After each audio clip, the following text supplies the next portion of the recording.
Բարի երեկո, դուք դիտում եք Ամեկ Պլյուսի IPF Plus հաղորդումը։ Սկզբից օրվա ամփոփումը 120 վայրկյանում։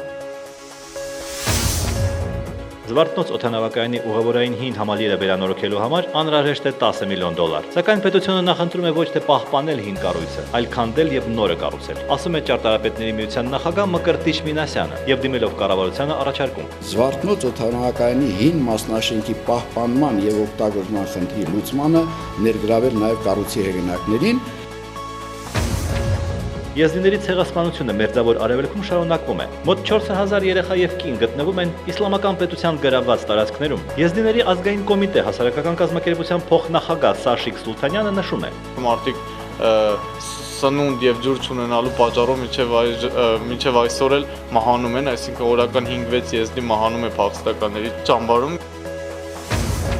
Արդեն երրորդ օրն է Ազատության հրապարակում նստածույց են անցկացնում ի պաշտպանություն Վալոդյա Ավետիսյանի նախաձեռնության անդամները։ Նրանց պահանջներն են. Վալոդյա Ավետիսյանին ազատ արձակել եւ մեծատար այսպես պաստառներով ինքներդ մանեկեք ու ներողություն խնդրեք Վալոդյա Ավետիսյանից։ Ստե ճիշտ է, Վալոդյա Ավետիսյանի նկարն է, բայց պահանջը քաղբանտարկյալներին է նաեւ վերաբերում։ Մեր բնակչության մոտ 7%-ի մոտ արկա է հեպատիտ հիվանդություն։ Նորք ինֆեկցիոն հիվանդանոցի լյարդաբանական բաժանմունքի ղեկավար Հասմիկ Ղազինյանի խոսքով հեպատիտ C-ի դեպքում հնարավոր է մարդուն առողջացնել, իսկ հեպատիտ B-ի բուժումն այսօր խնդիր է ամբողջ աշխարհում։ Բուժում նշանակում է կանխարգելել բոլոր այն բարդությունները, խոսքը վերաբերում է լյարդի ցիրոզին, լյարդի առաջնային ուռուցքին։ Մշակույթի փոխնախարար Ներսես Տեր-Վարդանյանն առաջին անգամ էր Ջավախքում, Գանձակում մասնակցելով հայ մեծ բանաստեղծ Վահան Տերյանի նվիրված միջոցառումներին։ Փոխնախարարի խոսքերով պայմանավորվածություն է ձեռք բերվել Հայաստանում գտնվող ցուցանմուշների թվային մի ամբողջ բազա փոխանցել Գանձակում գտնվող Տերյանի տուն-թանգարան։ Հուսով եմ, որ մեր Գրականության եւ արվեստի թանգարանի համագործակցության արդյունքում մի նոր մակարդակի կգա այս թանգարանի ցուցադրությունը։ Այսօր առավոտյան Հայաստանի սեյսմիկ պաշտպանության ծառայությունը գրանցել է Վրաստանի Ռուստավի քաղաքի մոտակայքում հյուսիսային օջախի 40 կիլոմետր խորությամբ եւ 4 մագնիտուդով երկրաշարժ։ Ստորգետնյա ցնցման ուժգնությունը էպիկենտրոնում կազմել է 5-6 բալ։ Երկրաշարժը զգացվել է Ստեփանավանում 3-4 բալ, Նոյեմբերանում 4-5 բալ, Կողբում 4 բալ ուժգնությամբ։ Երևանի պետական ճարտարագիտական համալսարանի ուսուցիչ խորհրդի նախագահ ամիսներ առաջ նախկին ռեկտոր Հովհաննես Թոքմաջյանի դեմ պայքար սկսած Գոռ Վարդանյանը նշանակվել է նորընտիր ռեկտոր Ոստանիկ Մարուխյանի տեղակալ։ Հովհաննես Թոքմաջյանի հետ խնդիր է առաջացել այն ժամանակ, երբ բուհի ղեկավարները որոշել էին մշակել ուսուցիչ խորհրդի կանոնակարգը, իսկ ուսուցիչ խորհուրդը դրան դեմ էր։ Լիբիայի զինված ուժերը կկարողանան ոչնչացնել իսլամական պետություն ահաբեկչական խմբավորման գրոհայիններին մինչև տարվա վերջ, եթե չեղարկվի երկրի նկատմամբ սահմանված զենքի էմբարգոն։ Այս մասին հայտարարել է Լիբիայի տեղեկատվության նախարար Օմար Ալ-Կուայրին։ Խնդիրն այն է, որ հեռուստատեսությունը ոչ ճիշտ պատկեր է փոխանցում Լիբիայում տեղի ունեցող իրադարձությունների մասին։ Տպավորություն է, թե իբր Լիբիայում իրավիճակը սարսափելի է, մինչդեռ մեզ մոտ աշխատում են թատրոնները, կինոթատրոնները եւ կյանքը նորմալ հունով է հոսում, ասել է նախարարը։ Օրվա լրահոսը։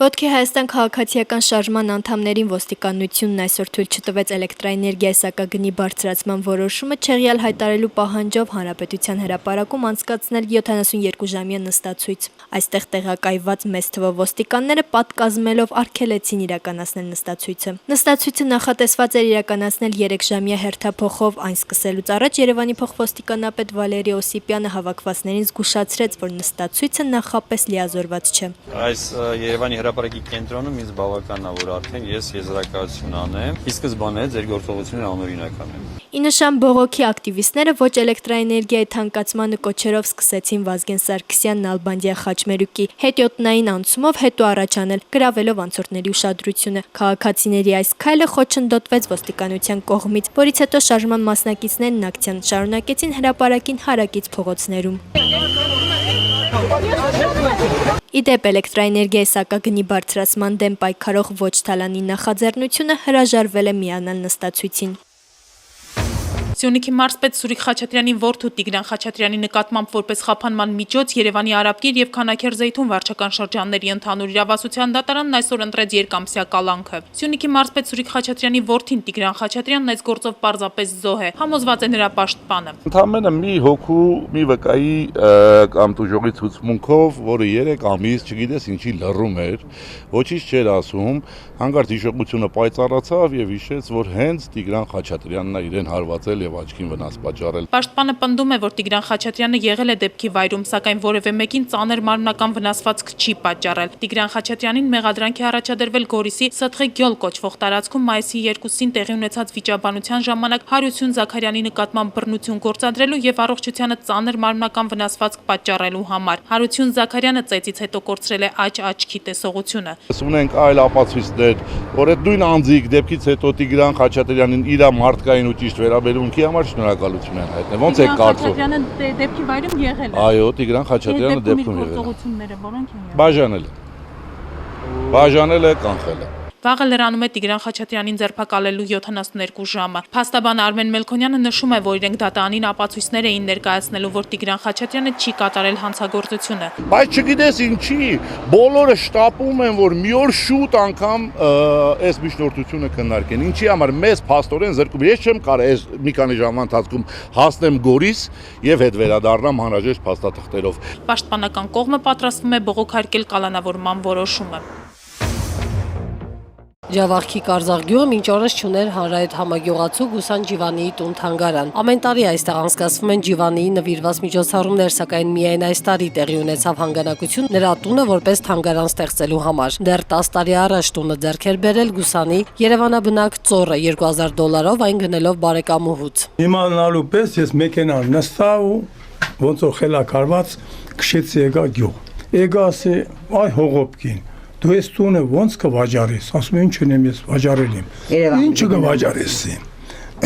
Ում տունը կվաճառես։ Եսի մեր պապի տունն է, եսի վաճառելու տուն չես։ Տունը ավելի քան 170 տարվա պատմություն ունի եւ պետք է վերանորոգվի։ Հնությունը մնալու է։ Այս փեդերը շատ առողջ փեդ են, սրանք չէ, բայց այնտեղ մի քանի սենյակ կա, այն փաթել են լրիվ։ Գուսան Ջիվանիի Ծոռը պարծենում է նաև ինքը Ռուսաստանում երկաթի գործարան ունի ու գյուղին շատ հարցերում է օգնել ֆինանսավորել։ Ջավախքում Գուսան Ջիվանիի նվիրված միջոցառումներին անմիջապես հաջորդում են հայ մեծ բանաստեղծ Վահան Տերյանի նվիրված հանդիսությունները։ Գանձագյուղում գտնվող Տերյանի տուն-թանգարանի տնօրենի խոսքերով բանաստեղծի մտքերն ու գաղափարները ազգային միասնության եւ հայրենասիրության կարևոր նշանակություն են ունեցել Ջավախքում։ Թեև իհարկե այդ հայրենասիրությունը դեռ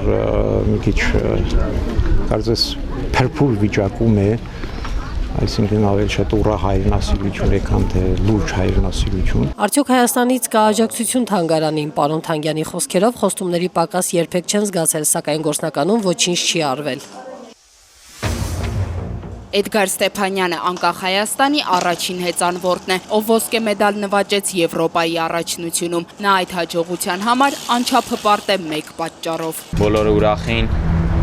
անգամ եվրոպական երկրների մարդիկ։ Զարմանալի չէ, որ 18-ամյա հեծանվորդը անգամ չի մտածում դրամական փոխհատուցման մասին։ Գիտեմ, որ անելու են ամեն ինչի համար։ Եվրոպական բարձունքին հասնելու համար Էդգար Ստեփանյանից պահանջվեց 6 տարի։ Մեծանվա սպորտով զբաղվում եմ 2009 թվականի օգոստոս ամսից։ Սիրում էի դեռ մանուկ ժամանակ։ Նա մարզումներն անցկացնում է հիմնականում Հայաստանի մայրուղիներում ու նոր հեծանվա հրապարակում, քանի որ քիչ է լինում արտասահմանում։ Ես ընդամենը մասնակցել եմ 2 մրցաշարերի, իսկ այնտեղ մասնակիցները արդեն մասնակցել էին 50-ից ավելի մրցաշարերի։ Պատանի հեծանվորդի գլխավոր երազանքը օլիմպիական խաղերում Հայաստանը լավագույնս ներկայացնելն է, սակայն դրա իրականացումը կապված է ֆինանսական խնդիրների հետ։ Բավարար գումար չլինելու պատճառով չմասնակցեցի։ Դա աշխարհի գավաթներ են, որոնց մասնակցում ես, ռեյտինգ ես հավաքում մասնակցելու համար։ Հուլիսի 23-ին հրապարակված սահմանադրական փոփոխությունների նախագծի նախնական տարբերակի առաջինից 7-րդ գլուխները, ինչպես եւ սպասվում էր, ակտիվորեն քննարկվում են հասարակական եւ քաղաքական շրջանակների կողմից բնակչության մեծամասնության անտարբերության ֆոնի վրա։ Քննարկումների մասնակիցները հիմնականում մատնանշում են այն վտանգները, որոնք իրենց կարծիքով պարունակում են այդ նախագծի դրույթները։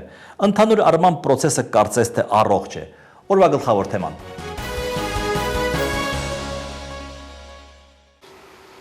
Հովհաննես Սահակյանին զարմացնում է ՀԱԿ-ի մտավախությունը, որ սահմանադրական փոփոխությունների փաթեթով ազգային ժողովի նախագահը կարող է միանձնի առաջարկել վարչապետի թեկնածուին։ Եթե խորհրդարանի մեծամասնությունը դրում է խորհրդարանի ղեկավար, այսինքն ով առաջադրի, խորհրդարանից որևիցե մեկը բարձրանա եւ ասի ես առաջադրում եմ կամ առաջարկում եմ այս թեկնածուին կամ այն։ Պատգամավորին ամենից շատ մտահոգում է Հայկ հայտարարության այն կետը, որ սահմանադրական այս փոփոխությունների ներդրումից հետո Հայաստանում իշխանության որևէ փոփոխություն հնարավոր կլինի միայն հասարակություն, իշխանություն, սուր առճակատման եւ ցնցումների միջոցով։ ՀՀԿ-ն ուշադիր կլինի։ Իրենք ուղղորդում են, կոչ են անում եւ տանում են դեպի առճակատման։ Քաղաքական ուժերն ասում են, որ հանրապետականն իր հակով կարված այս փաթեթը մտադիր է անցկացնել կեղծիքներով եւ դառնալ հավերժ իշխանություն։ Եթե մենք նույնիսկ ուսակցության մեջ ունենք այնքան մարդկային ռեսուրս, որ կարողանանք ապահովել այդ ընտրական օրենսգրքի մեջ տեղ գտած բոլոր դրույթները, վստահված անձանց միջոցով, հանձնաժողովի անդամների միջոցով, բայց միևնույն ժամանակ խոսում ենք բավականին անպագորգոր եւ ավելի բարձր դիրքերից, սա ինձ համար մտահոգվելու տեղիք է տալիս։ Իրավաբան Արա Ղազարանին 1995-ից մինչև 2013 հայտնի չէ Հայաստանում իրականացված մի համապետական քվեարկություն, որը չի կեղծվել։ Ինքը երաշխիք չունի, որ առաջիկա հանրաքվեն նույնպես չի կեղծվելու, բայց դա չի նշանակում, որ իշխանության խնդիրը քաղաքական դաշտի բարեփոխումները չեն։ Եթե միջև վատ է եղել, նշանակում է սա էլ է վատ լինելու։ Ես չեմ ուզում նման կանխավարկածը, որովհետև եթե այդպես մտածենք, ուրեմն ամսի 23-ին ոստիկանությունը անպայման ուժ կկիրառեր այնպես ինչպես մարտի 1-ին։ Ինչու չկիրառեց, ուրեմն ինչ-որ բան փոխվել է այս երկրում։ Իրավաբանի տպավորությամբ Հայաստանում զարգանում է քաղաքացիական հասարակությունը, սա լավ է, փոփոխությունները ներքևից վերև են լինելու, չարժե մտածել, որ փոփոխություններ չեն լինելու։ Եթե մենք առաջնորդենք փաստի կանխավարկած, ուրեմն ոչինչ չանենք, հեռանանք այս երկրից։ Ի դեպ իրավաբանը համոզված է, որ սահմանադրական փոփոխությունների հանրաքվեն ոչ մի վստահություն չի ներշնչի, եթե հանրաքվեին մասնակցածների ցուցակները չհրապարակվեն։ Ցուցակների հրապարակումը պետք է լինի հանրաքվեն անցկացնելու նախապայման։ Մինչև այժմ առաջ են քաշեն գաղափար, որ դա անձնական կյանքի իրավունքի մի շատ լավ թողնիչամություն լինի, չէ՞ որ ավելի կարևոր հարց է դրված այստեղ ընտրությունների լեգիտիմությունը, հանուն դրա արժի այդ զոհել, մանավանդ որ մարդիկ իրենց կամքով են գնում, եւ եթե որևէ մեկը խնդիր ունի, թող չգնա։ Երբ ընդունվում էր 1995 թվականի սահմանադրությունը, անդիմադիրներն ասում էին, որ հիմնական օրենքի տեքստը նպաստում է Լևոն Տեր-Պետրոսյանի իրենց ձևակերպմամբ բռնապետության հավերժացմանը։ Դրանից 2.5 տարի անց առաջին նախագահը հրաժարական տվեց։ Երբ ընդունվում էին 2005 թվականի սահմանադրական փոփոխությունները, մենք ենթադրում ենք, որ դա արվում է, որպեսզի Ռոբերտ Քոչարյանը առաջադրվի երրորդ անգամ, սակայն դա տեղի չունեցավ։ Հիմա անդիմադիրները կասկածում են, որ սահմանադրական փոփոխությունների միջոցով ստեղծվելու է խորհրդարանական բռնապետություն, որտեղ ազգային ժողովի նախագահը լինելու է երկրի բռնապետը, չնայած ներկայիս նախագահ Սերժ Սարգսյանը ասել է, որ չի պատրաստվում զբաղեցնել ազգային ժողովի նախագահի պաշտոնը։ Այս կասկածները կարծես թե մի փոքր ստվերում են առաջադրվող տեքստի բովանդակային քննարկումը։ Մասնագիտական հանձնաժողովի կողմից առաջինից 7-րդ գլուխների նախագծի նախնական տարբերակում կան այլ բաժիններ, որոնք վերաբերում են օրինակ մարդու իրավունքներին կամ դատական իշխանությանը, որոնք սակայն հաճախ չեն քննարկում, չնայած պետք է ենթադրել, որ այստեղ նույնպես ամեն ինչ չէ, որ իդեալական է։ Ամենպլյուսի զրուցակիցն է ազգային ժողովի պատգամավոր ՀԱԿ խմբակցության անդամ Գագիկ Ջանգիրյանը։ Պարոն Ջանգիրյան, եթե սխալվում եմ, դուք ինձ կուղեք, որ ցանկացած սահմանադրության նպատակներից մեկը պետք է լինի իշխանությունների տարանջատումը։ Արդյոք այս մասնագիտական հանձնաժողովը կարողացել է հասնել այդ նպատակին։ Գիտեք, ցավոք սրտի հայեցակարգում այո, տարանջատման, իշխանությունների տարանջատման եւ հակակշռման կամ զսպումների վրա լավ, այսպես մեծ ուշադրություն է դարձված։ Բայց այն, ինչը մենք ունենք, բացառում է որևէ տարանջատում կամ զսպումների մեխանիզմի գոյություն, որտեղ ունենք որևէ մեկ քաղաքական ուժի, ուրեմն քաղաքական մոնոպոլիա բոլոր մարմիններում եւ ունենք դա արդեն սահմանադրությամբ ամրագրված, որտեղ այդ քվեարկությունների երկրորդ փուլը, ինչը նախատեսվում է սահմանադրությամբ, ըստ էության ենթադրում է, որ ընտրական օրենսգրքով կձևակերպվեն այնպիսի մոտեցումներ, որոնց համապատասխան առավել շատ ձայներ հավաքած քաղաքական ուժը կունենա մեծամասնություն ազգային ժողովում, հետևաբար կգործի արդեն այդ քաղաքական ուժի որոշումները բոլոր մարմիններում եւ ոչ թե իշխանությունների բաժանման կամ տարանջատման եւ հակակշռման զսպումների սահմանադրական մեխանիզմները։ Ենթադրենք քննարկումների արդյունքում այդ կայուն մեծամասնության բանը հանվեց։ Այդ դեպքում արդեն լավը կլինի։ Ուրեմն ես ձեզ ասեմ, ես շատ մեծ մտավախություն ունեմ, որ ամբողջ այս նախաձեռնությունը սահմանադրական փոփոխությունների արված է հենց նրա համար, որպեսզի ապահովի քաղաքական այս անհատի ժառանգականությունը կամ անհատական այլ կառավարման համակարգում կամ կուսակցական կառավարման համակարգում։ Այնպես որ դա չի հանվելու։ Կարելի է ենթադրել, որ կարող է փոփոխվել ցանկացած հոդված եւ նորմ, բայց ոչ այդ նորմը կամ հոդվածը։ Շնորհակալություն, քիչ ժամանակ է մնացել համոզվելու համար, թե ինչպես կլինի։ Շնորհակալություն, պարոն Ջանգիրյան։ Իմ զրուցակիցներ ազգային ժողովի падգամավոր ՀԱԿ խմբակցության անդամ Գագիկ Ջանգիրյանը։ 2006 թվականի հուլիսի 27-ին Հայաստանի ժողովրդական կուսակցության նախագահ խորհրդարանական ընդդիմադիր արդարություն խմբակցության ղեկավար Ստեփան Դեմիրճյանը հայտարարել է, որ իր ղեկավարած կուսակցությունը պատրաստ կլինի միայնակ մասնակցել 2007 թվականի խորհրդարանական ընտրություններին։ Էլ ինչ հետաքրքիր իրադարձություններ են տեղի ունեցել հուլիսի 27-ին անկախ Հայաստանի պատմության ընթացքում։ Նյութեր Ամեկ+-ի պահոցից։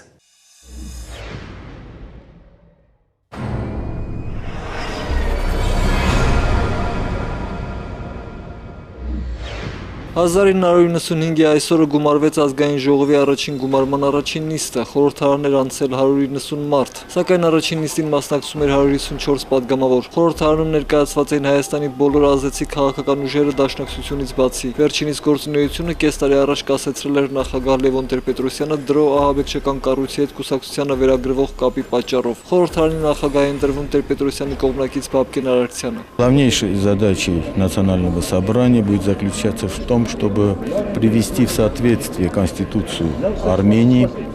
и законодательную базу, которая есть. Իդեպ նույն օրը խորհրդարանը հաստատեց նաև կառավարության կազմը, որում վարչապետի պաշտոնը վստահված էր երիտասարդ ռեֆորմիստ Հրանտ Բագրատյանին։ Զզվել եմ մանր խորամանկություններից, որոնք միշտ անում են նախագահողները։ 1998-ի այսօրը Ռոբերտ Քոչարյանին առընթեր սահմանադրական փոփոխությունների նիստում հերթական անգամ բախվում են հանձնաժողովի անդամ ԱԺՄ անդամ Շավարժ Քոչարյանը եւ հանձնաժողովի նախագահ Պարուր Հայրիկյանը։ Շավարժ Քոչարյանը կողմնակից է խորհրդարանական կառավարման, Պարուր Հայրիկյանը նրան հիշեցնում է, թե ում առընթեր է հանձնաժողովը։ Այս հանձնաժողովը կոչվում է ՀՀ նախագահին առընթեր սահմանադրության փոփոխությունների հանձնաժողով եւ մեկը գալիս ասում է իսկ ես ուզում եմ սահմանադրության նոր սահմանադրություն գրել։ Բարի այդ իրավունք ամեն ոք ունի, կարելի է նոր սահմանադրություն գրել, բայց դա պետք է անել ուրիշ տեղ։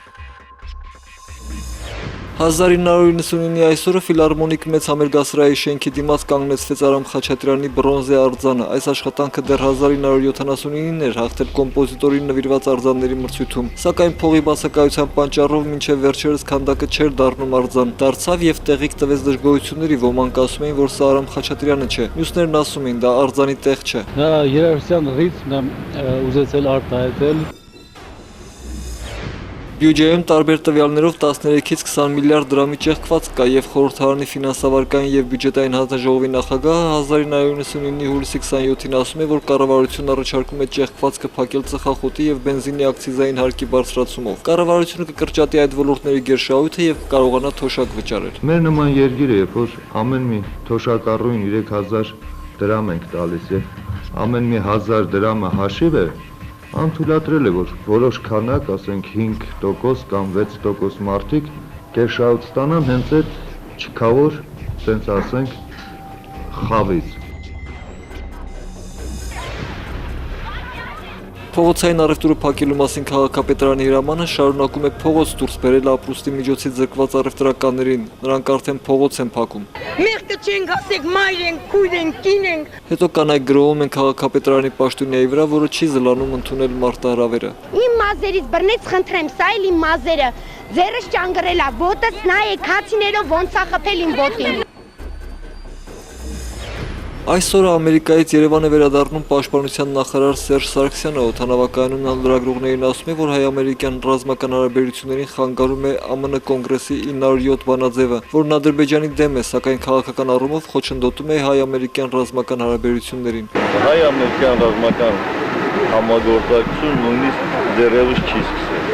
իսկ ռուսների հետ մենք բավականին խորացել ենք։ այստեղ համեմատության եզրեր չկան։ 2000 թվականի այսօրն ազգային ժողովն առաջին ընթերցմամբ ընդունեց բաշխիչ ցանցերի սեփականաշնորհման նախագիծը։ Գեղամյանը տագնապած է, եթե Ռուսաստանին չեք վաճառում, Հայաստանը կկտրվի իր ռազմավարական գործընկերոջից։ Իսկ ինչ կարծում եք, օրի թափ հավաքող Ռուսաստանը սա կների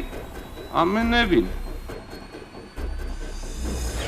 2001-ի նույն օրը արտահերտ նիստով բաշխիչ ցանցերի սեփականաշնորհումը քննարկվում է եւս մեկ անգամ։ Քվեարկությունից հետո ընդդիմությանը հաջողվում է տապալել ցանցերին առնչվող մեկ այլ քվեարկություն, իշխանությանը պակասում է 2 ձայն, սակայն այստեղ փրկողակի դերում հանդես է գալիս Գուրգեն Արսենյանը եւ էլի մեկը։ Արշակ Սադոյանի նյարդերը տեղի են տալիս, նա գրավում է ամբիոնը եւ մնում այնտեղ։ Ներողություն չեք նստելու, չեք դուր գալու։ Չի նախատեսված, որ պատգամավորը կարող է այսպես սանձարձակ լպիշորեն Նույն օրը հոկտեմբերի 27-ի գործով մեղադրյալ Կարեն Հունանյանը դատարանին միջնորդում է իրեն ազգային անվտանգության մեկուսարանից տեղափոխել այլ մեկուսարան։ Սա զարմացնում է նույնիսկ նրա եղբորը Նայիրիին։ Միջնորդությունը Կարեն Հունանյանը բացատրում է նրանով, որ ԱԱԾ մեկուսարանում իրեն սպառնում են կախել։ Նրա փաստաբանը հակադրվում է, ինչ որ չի հիշում, որ Հունանյանը բողոքի ճնշումներից։ Նա հավանաբար մեկուսարանում շատ մենակ է զգում իրեն եւ հոգեբանի կարիք ունի։ Նախաքննության եւ նախաքննությունից հետո շարունակվող ամենատարբեր հերյուրանքն ու հայոյանքն մեր հասցեին իմ եւ եղբորս հասցեին, որը ես ասում եմ, ու սպառնալիքները, դրանք իհարկե ամեն օր ոչ են կրկնվելու։ 2012-ի հուլիսի 27-ի դրությամբ Հայաստանում շահագործվում է 499 հանքավայր, մասնագետները սա համարում են աղետ թե էկոհամակարգի եւ թե ամբողջ հանրապետության համար։ Նրանք չեն վճարում այդ հարկը, բացի թափոնների համար չեն վճարել։ Եվ հանքաշինարարության թափոններն էլ թափոնի մասին օրենքից համված է։ 0 դրամ են մուծում պետական կանցերանը։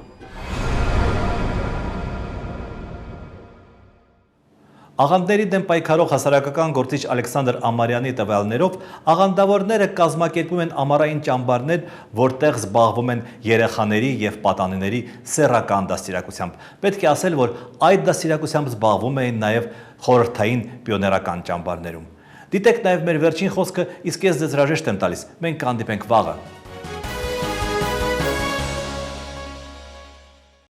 Ամառային ճամբարներում երեխաներին սեռական դաստիարակություն են դասավանդում, ոնց զբաղվել սեռական հարաբերություններով, ինչը ոնց եւ մնացածը։ Девочки, очень хорошо. И мальчики, отлично. Что же вы здесь делаете?